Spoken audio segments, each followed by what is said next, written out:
Hi മലയാളിയുടെ പുതിയൊരു അധ്യായത്തിലേക്ക് സ്വാഗതം. സംഗീതത്തിന്റെ വിവിധ മേഖലകളിൽ ഒരേ സമയം വ്യാപരിക്കുകയും അതിലെല്ലാം പ്രാവീണ്യം തെളിയിക്കുകയും ചെയ്ത സാജൻ മീഡിയ മാക്സ് ആണ് അദ്ദേഹത്തിന്റെ ശിഷ്യന്മാരും. ഇവരാണ് ഇന്ന് ഹായ് മലയാളി നമ്മൾക്കൊപ്പം. നമുക്ക് ഇവരുടെ സംഗീത വിശേഷങ്ങൾ ചോദിച്ചറിയാം. താങ്കൾ സംഗീതത്തിന്റെ വിവിധ മേഖലകളിൽ കമ്പോസിംഗ്, ഡയറക്ഷൻ, അതുപോലെ തന്നെ ഗാനമേളകൾക്ക് വേണ്ടിയുള്ള ഓർക്കസ്ട്രേഷൻ, കുട്ടികൾക്ക് അധ്യാപനം, ഇങ്ങനെയുള്ള നിരവധി മേഖലകളിൽ പ്രാവീണ്യം തെളിയിച്ചൊരു വ്യക്തിയാണ്. എങ്ങനെയായിരുന്നു സംഗീതത്തിലേക്കുള്ള ഒരു എൻട്രി? കോളേജ് പഠിക്കുന്ന കാലം മുതൽ തന്നെ സംഗീതത്തിലേക്ക് വന്നതാണ്. അതിനുശേഷം അത് ജോലി സമയങ്ങളിൽ അത് കണ്ടിന്യൂ ചെയ്തു വന്നു. ഇപ്പോൾ ഞാനിവിടെ വന്നിട്ട് 7 വർഷം കഴിഞ്ഞു. ഇപ്പോഴേക്കും ഇതിനോടൊപ്പം ജോലിയോടൊപ്പം തന്നെ സംഗീതവും കൊണ്ടു നടക്കുന്നു. നമ്മുടെ 6-ാം നമ്പറിൽ മോഹൻലാൽ പറയുന്ന മാതിരിയുള്ള ഗുരുക്കന്മാരെന്ത് ഇരിപ്പോണ്ടി വന്നിട്ടില്ല? ഇല്ല, സംഗീത പാരമ്പര്യം തീരെ ഇല്ലാത്തൊരു കുടുംബത്തിൽ നിന്ന് ഞാൻ വന്നത്. അപ്പോൾ ഈ പറഞ്ഞ ഗുരുവിന്റെ കവറിൽ മണ്ണ് വാരിയിടേണ്ട അവസ്ഥയൊന്നും വന്നില്ല. ഇങ്ങനെ സംഗീതം തുടങ്ങിയപ്പോൾ താങ്കൾ വളരെയധികം പ്രശസ്തനായതും ഒരുപാട് എസ്റ്റാബ്ലിഷ്ഡ് ആയതും മൗനം പ്രണയം എന്ന് പറയുന്ന ആൽബത്തിലൂടെയാണ്. യേശുദാസിന്റെ കമ്പനി തന്നെ പുറത്തുവിട്ട ആൽബം. അതുപോലെ തന്നെ മികച്ച ഒരുപാട് ഗായകർ, വിജയ് യേശുദാസും ശ്വേത മോഹനടക്കം നിരവധി ഗായകർ പങ്കെടുത്ത ആൽബം. ഈ ഒരു അനുഭവം എങ്ങനെയായിരുന്നു? അതായത് 2 വർഷങ്ങൾക്ക് മുമ്പ് ഞാൻ മൗനം പ്രണയം എന്ന ആൽബത്തിന്റെ വർക്കുമായിട്ട് ബന്ധപ്പെട്ട് വിജയ് യേശുദാസിനെ പാടാനായിട്ട് ക്ഷണിച്ചു. അങ്ങനെ ട്രിവാൻഡ്രത്ത് സ്റ്റുഡിയോയിൽ അദ്ദേഹം പാടാൻ വന്ന സമയത്ത് എൻ്റെ പാട്ടുകളൊക്കെ കേൾക്കുകയും അദ്ദേഹത്തിന് വളരെ താല്പര്യം തോന്നി. പിന്നെ ദാസേട്ടനുമായിട്ട് അദ്ദേഹം സംസാരിച്ചിട്ട് അവരുടെ കമ്പനി അത് ഏറ്റെടുക്കുകയായിരുന്നു. അങ്ങനെ അത് ദാസേട്ടനും മമ്മൂട്ടിയും ചേർന്നാണത് റിലീസ് ചെയ്തത്. ഈ മൗനം പ്രണയം ഏതെങ്കിലും രീതിയിലുള്ള ഒരു ആത്മാവിഷ്കാരമാണോ? അങ്ങനെ പറയാൻ പറ്റില്ല. എല്ലാവരിലും ഒരു പ്രണയം ഉണ്ടാവുമല്ലോ. പ്രണയം ഇല്ലെങ്കിൽ സംഗീതമില്ല.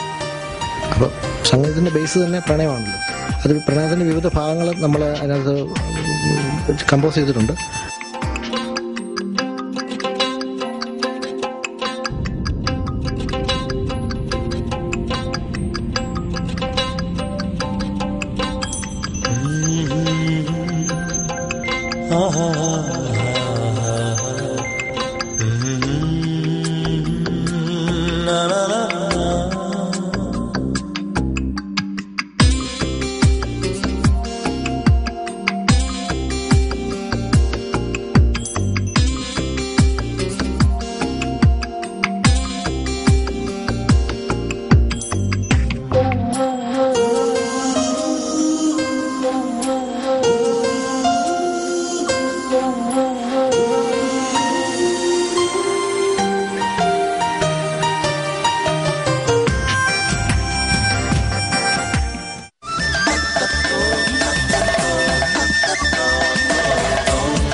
പഠിക്കാനും പഠിപ്പിക്കാനും ഏറ്റവും ബുദ്ധിമുട്ടുള്ള പറഞ്ഞതായിരിക്കും?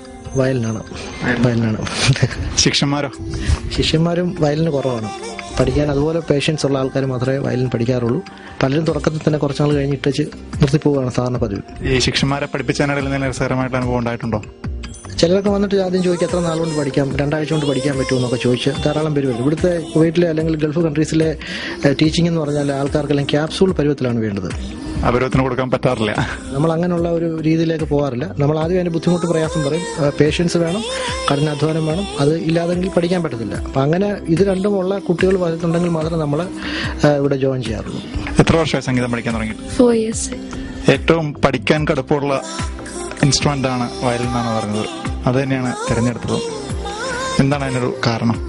ഞാൻ കീബോർഡായിരുന്നു പഠിക്കാൻ തുടങ്ങിയത് 4 years ആയിട്ട്. പിന്നെ കഴിഞ്ഞ വർഷം ഞാൻ വയലിൻ പഠിക്കാൻ തുടങ്ങിയത് ഒരു ഇൻട്രസ്റ്റ് തോന്നിയിട്ട്. പിന്നെ ഇപ്പോൾ രണ്ടും കണ്ടിന്യൂ ചെയ്യുന്നുണ്ട് ഒരുമിച്ച്. ഈ സംഗീതത്തോടുള്ള താല്പര്യം കൊണ്ടാണോ അതോ വീട്ടുകാരുമായിട്ട് നിർബന്ധിച്ചിട്ടാണോ സംഗീതം പഠിക്കാൻ? അല്ല, എനിക്ക് ഈ ഇൻസ്ട്രുമെന്റ് വയലിൻ എനിക്ക് എൻ്റെ ഒരു കസിന്റെ ഒരു ഇൻസ്പിറേഷൻ ആയിരുന്നു ഇതിലേക്ക് വരാൻ എന്നെ ഇത് ചെയ്തത്. അതുകൊണ്ടാണ് വയലിൻ ചൂസ് ചെയ്തത്. ഈ ഒരു മേഖല ഒരു പ്രൊഫഷനായിട്ട് തിരഞ്ഞെടുത്താൽ മുന്നോട്ട് പോകാനുള്ള താല്പര്യമൊക്കെ ഉണ്ടോ? താല്പര്യമുണ്ട്, പക്ഷേ ആരും ഗേൾസിന് അത്രയ്ക്ക് ഇമ്പോർട്ടൻസ് കൊടുക്കാറില്ല. ബട്ട് സ്റ്റിൽ ഒരു ഫാമിലിയുടെ സപ്പോർട്ട് ഉണ്ടെങ്കിൽ തീർച്ചയായും മുന്നോട്ട് കൊണ്ടുപോകാൻ പറ്റും. സംഗീതം അറിയുന്നവര് സാധാരണ സ്കൂളുകളിലും ക്യാമ്പസുകളിലൊക്കെ ഒരു സ്റ്റാറാണ്. ആ രീതിയിലൊരു സ്റ്റാർ അനുഭവിക്കുന്നുണ്ടോ? അത്രയുമില്ല. സ്റ്റിൽ ഒരു എല്ലാവർക്കും അറിയാം. മോസ്റ്റ് ഓഫ് ദ പീപ്പിൾ സ്കൂളിൽ അറിയാം. അവർക്ക് താല്പര്യമാണ് നിർബന്ധിക്കാറുണ്ടെങ്കിൽ സ്റ്റേജിലേക്ക്? ഉണ്ട്. എനിക്ക് ഒത്തിരി സ്കൂളിൽ തന്നെ ഒത്തിരി സ്റ്റേജ് പ്രോഗ്രാംസ് കിട്ടാറുണ്ട്. അത് എൻജോയ് ചെയ്യാറുണ്ടോ ശരിക്കും? ഓഫ് കോഴ്സ് ഉണ്ട്, ഒത്തിരി ഉണ്ട്. എത്രത്തോളം ഉണ്ടായിരുന്നു ഈ ഗുരുവിന്റെ സപ്പോർട്ട്? Almost everything. ലൈക്ക് എന്റെ മ്യൂസിക് കരിയർ മുഴുവനും സായൻ സാർ തന്നെ എനിക്ക് പറഞ്ഞു തന്നത്.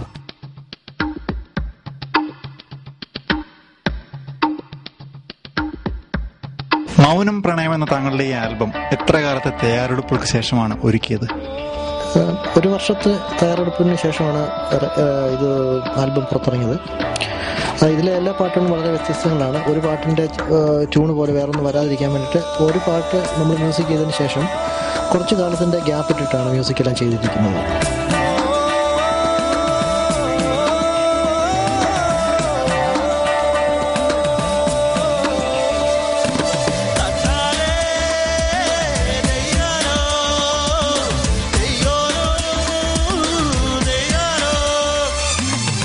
കളമെഴുതി പാട്ടും പാടി വരുമിനിയൊരു പൂക്കാലം, പൂത്തോലക്കാവിൽ ഇന്നൊരു തിരുപൂര കളിയാട്ടം.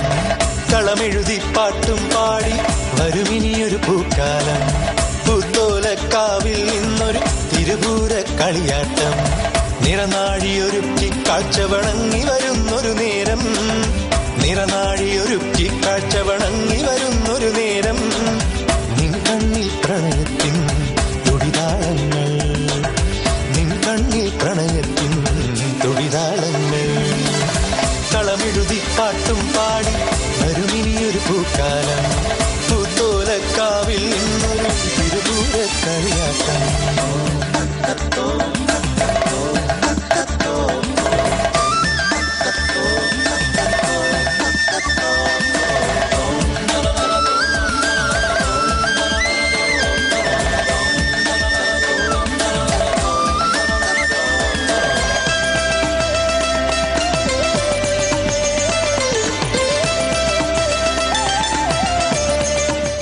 ഒരുപാട് ആൽബങ്ങൾ നമ്മുടെ മാർക്കറ്റിൽ വന്ന് പോയിക്കൊണ്ടിരിക്കുന്ന ഒരു സമയത്താണ് താങ്കൾ ഇതുപോലൊരു ആൽബം ഇറക്കുകയും അതൊരു ചലനം ഉണ്ടാക്കുകയും ചെയ്തത്.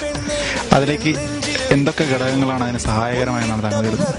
ഒന്ന്, ഇതിന് വേണ്ട പ്രൊഡ്യൂസർ നമുക്ക് വേണ്ടി എല്ലാ സഹായം ചെയ്തു മിസ്റ്റർ മധു രവീന്ദ്രൻ എന്ന് പറയുന്ന ആളാണ്. അദ്ദേഹമാണ് അത് കുവൈറ്റുള്ള ആളാണ്. അദ്ദേഹമാണ് ആദ്യം ഇതിൻ്റെ പ്രൊഡ്യൂസിങ് മേഖലയുമായിട്ട് ബന്ധപ്പെട്ട് ആദ്യമായിട്ട് വന്നത്.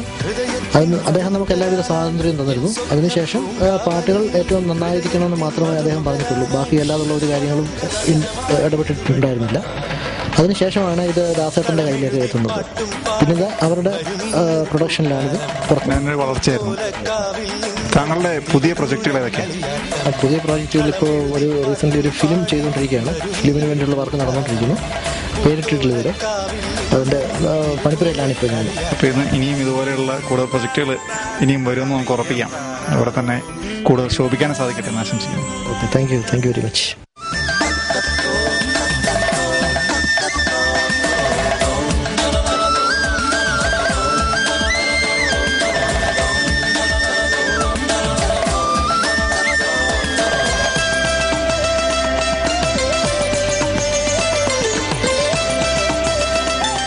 ലുലു ഹല കുവൈറ്റിന്റെ ഈ അധ്യായം ഇവിടെ വൈൻഡപ്പ് ചെയ്യാൻ സമയമായിരിക്കുന്നു.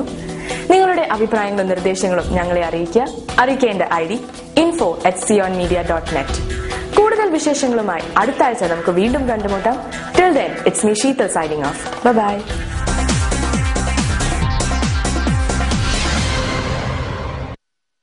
Treasure for you. പൊന്നിന്റെ പരിശുദ്ധി